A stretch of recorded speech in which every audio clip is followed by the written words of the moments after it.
ಪಾವಗಡ ತಾಲೂಕಿನ ವೈಎನ್ ಹೊಸಕೋಟೆಯಲ್ಲಿ ಭಾನುವಾರದಂದು ದಾಸಶ್ರೇಷ್ಠ ಕನಕದಾಸರ 535ನೇ ಜಯಂತಿ ಸಂಭ್ರಮಾಚರಣೆಯಲ್ಲಿ ಕುರುಬ ಸಮುದಾಯದ ಬಂಧುಗಳು ಭಾಗವಹಿಸಿ ಸಂಭ್ರಮದಿಂದ ಆಚರಿಸಿದರು. ಇದೇ ವೇಳೆ ಪಟ್ಟಣದ ಪ್ರಮುಖ ಬೀದಿಗಳಲ್ಲಿ ಕನಕದಾಸರ ಭಾವಚಿತ್ರವನ್ನು ಮೆರವಣಿಗೆ ಮಾಡಲಾಯಿತು. ಮಹಿಳೆಯರು ಕಳಸ ಹೊತ್ತು ಭಾವಚಿತ್ರದೊಂದಿಗೆ ಹೆಜ್ಜೆ ಹಾಕಿದರು. ಕನಕ ಜಯಂತಿಯ ಆಚರಣೆಯಲ್ಲಿ ವೈಎನ್ ಹೊಸಕೋಟೆ ಸೇರಿದಂತೆ ಸುತ್ತಮುತ್ತಲಿನ ಗ್ರಾಮದ ಗ್ರಾಮಸ್ಥರು ನೂರಾರು ಸಂಖ್ಯೆಯಲ್ಲಿ ಭಾಗವಹಿಸಿದರು. ವರದಿ ನಂದೀಶ್.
ರೂರಲ್ ಮತ್ತು urban education development society, Shri Mailara Lingeshwara nursing college Chitradurga, Shri Anjaneya Swamy ಪ್ರೌಢಶಾಲೆ ಕಡ್ಲೆಗುದ್ದು ಇವರ ಸಂಯುಕ್ತಾಶ್ರಯದಲ್ಲಿ ರಾಜ್ಯ ಮಟ್ಟದ ಗ್ರಾಮೀಣ ಮಕ್ಕಳ ಕನ್ನಡ ಸಾಹಿತ್ಯ ಹಾಗೂ ಸಾಂಸ್ಕೃತಿಕ ಸಮ್ಮೇಳನ 2022-23 ಇದೇ ಬರುವ ನವೆಂಬರ್ 19ರಂದು ಶನಿವಾರ ಬೆಳಿಗ್ಗೆ 10 ಗಂಟೆಗೆ, ಸ್ಥಳ ವೀರಯೋಧ ಜಿಎಸ್ ಪ್ರಭಾಕರ ಸಭಾಂಗಣ, ಕಡ್ಲೆಗುದ್ದು, ಚಿತ್ರದುರ್ಗ ತಾಲೂಕು.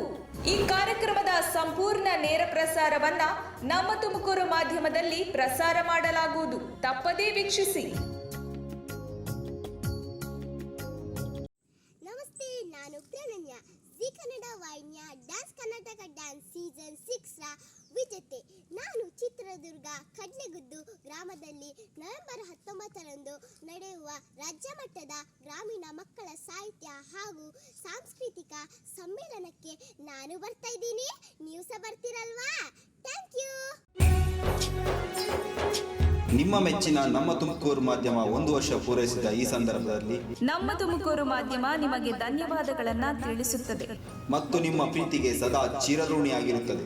ನೀವು ನಮ್ಮ ಮೇಲೆ ಇಟ್ಟ ನಂಬಿಕೆಯನ್ನು ಉಳಿಸುವ ಪ್ರಾಮಾಣಿಕ ಪ್ರಯತ್ನವನ್ನ ನಮ್ಮ ತಂಡ ಖಂಡಿತವಾಗಿಯೂ ಮಾಡುತ್ತದೆ. ಗೆಲುವಿನ ಹಾದಿಯಲ್ಲಿ ಸದಾ ನಮ್ಮ ಜೊತೆಯಾಗಿರಿ.